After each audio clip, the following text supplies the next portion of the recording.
लालच किस हद तक आदमी पर हावी होता है, आइए देखते हैं। देख राधा, तुझे घर का सारा काम आता है, ये अच्छी बात है, लेकिन हमें ये नहीं पता था कि तू पढ़ी लिखी कम है और तेरी छोटी बहन की तो सरकारी नौकरी भी लग गई है। कैसी बात कर रही है माँ जी? सारी बात करके ही तो पापा ने शादी की थी। अब जब छोटी की सरकारी नौकरी लग गई है तो आप लोग ऐसे बात कर रहे हैं। ज्यादा बकवास मत करियो। हम लोगों को पता होता कि तेरी छोटी बहन की सरकारी नौकरी लगने वाली है तो तुझसे तो कभी शादी ना करवाते अपने होनहार बेटे की। अरे तो मुझ में क्या कमी है? वैसे भी आप लोगों ने तो उस वक्त कहा था कि आप लोगों को घरेलू लड़की चाहिए, तभी पति महेश आ जाता है। देख राधा, 100 की सीधी एक बात बता देता हूँ, तू जा और अपनी बहन को बोल कि उसे यहाँ रहकर अपनी कमाई हम लोगों को देनी होगी जब तक हमारे सारे कर्जे उतर नहीं जाते, नहीं तो तू अपना बोरिया बिस्तर बांध और निकल मायके। राधा पति की बात सुनकर हैरान रह जाती है। दिमाग है भी क्या आप लोगों के पास? क्या बोले जा रहे हैं? साली को घर पर रखेंगे? अरे मोहल्ला समाज क्या कहेगा? और माना पिताजी को उसके पैसों की जरूरत नहीं है, लेकिन वो अपनी कमाई आप लोगों को क्यों देगी? अरे क्योंकि हम लोगों के ऊपर कर्जे हैं, समझी? या तो तू कमा कर ला या अपनी बहन को बोल कि अपनी बहन का घर बचाना चाहती है तो यहाँ आकर रहे। सभी मिलकर राधा को घर से निकाल देते हैं। राधा भी कहाँ जाती, मायके जाकर रोने लगती है। छोटी बहन मीना कहती है, अरे क्या हो गया दीदी, कितना पैसा मांग रहे हैं? अरे अभी दे देते हैं ना, रो मत, अब तो मेरी भी नौकरी है। लेकिन राधा तो रोए ही जा रही थी। नहीं नहीं, इस बार लगता है उन लालची लोगों ने कुछ और ही डिमांड रखी है, वरना राधा इतना ना रोती। क्यों बेटी, क्या हुआ है? माँ पिताजी, इस बार जो उन लोगों ने मांगा है ना, वो सुनकर तो आप लोगों के पैरों के नीचे से जमीन खिसक जाएगी। ऐसा क्या मांगा है दीदी? तुझे मांगा है।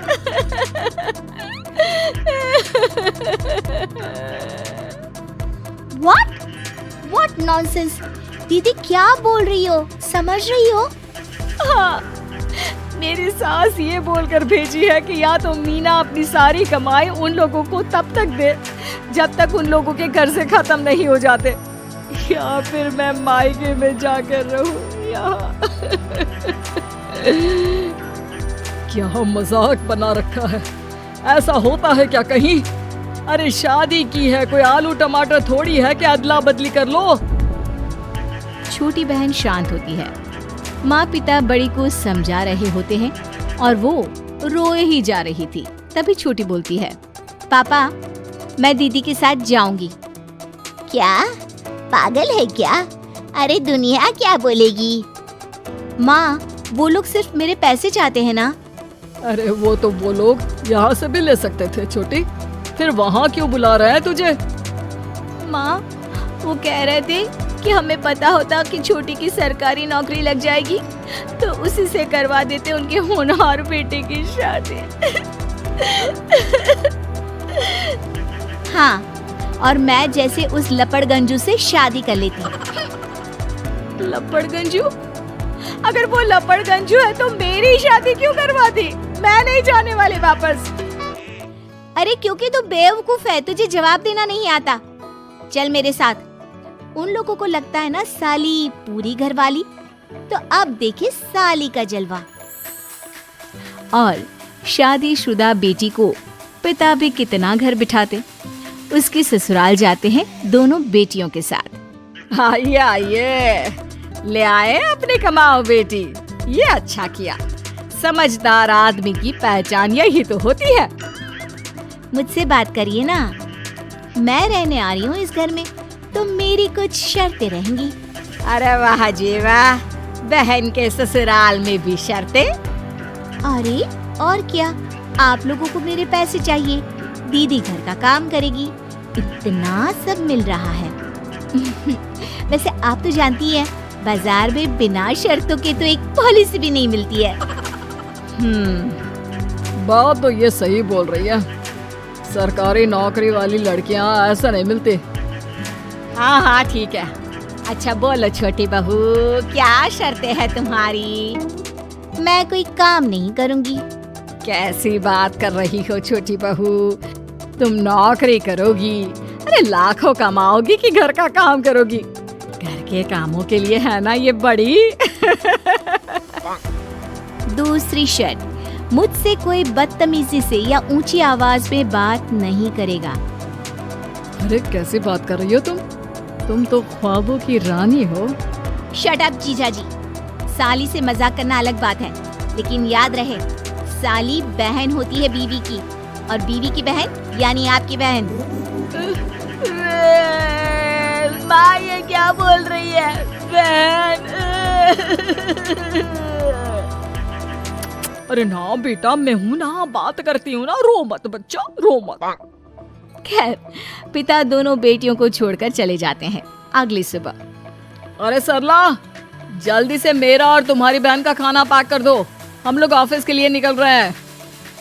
लेकिन सरला तो सोफे पर बैठकर टीवी देख रही होती है। देखो जी, मेरी बहन पैसे कमा रही है तो मैं क्यों काम करूं?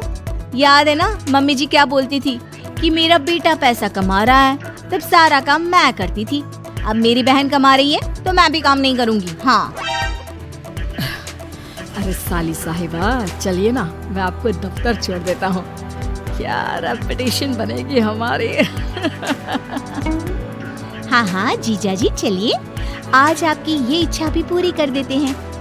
छोटी के ऑफिस में, अरे ये कौन है? तेरे जीजा जी है ना? ये कैसे तुझे छोड़ने आ गए? अरे वो अब ना मेरे पास ही रहती है। सभी एक दूसरे की तरफ देखने लग जाते हैं।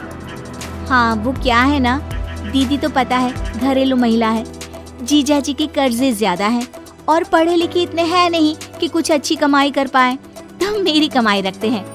बस जैसे ही इन लोगों का कर्जा खत्म हो जाएगा मैं अपने घर चली जाऊंगी। पास खड़े जीजा जी का मुंह बन जाता है। घर आकर, छोटी, तुम ये क्या बकवास कर रही थी? ये सबको बताने की क्या जरूरत थी?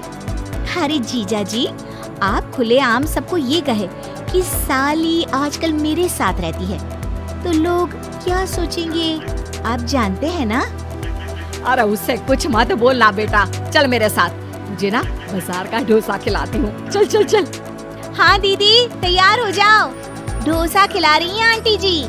तीनों जा रही होती है कि पास मोहल्ले की कुछ औरतें वहाँ पर जमा रहती है। अरे लाजो बहन, बहू की बहन यहीं रह रही है क्या? हाँ हाँ, इसे भी रख लिया है। अब आप तो जानती ही हैं कि हम लोगों का दिल कितना बड़ा है। जी, इन लोगों का दिल उतना ही बड़ा है जितना इन लोगों का कर्जा।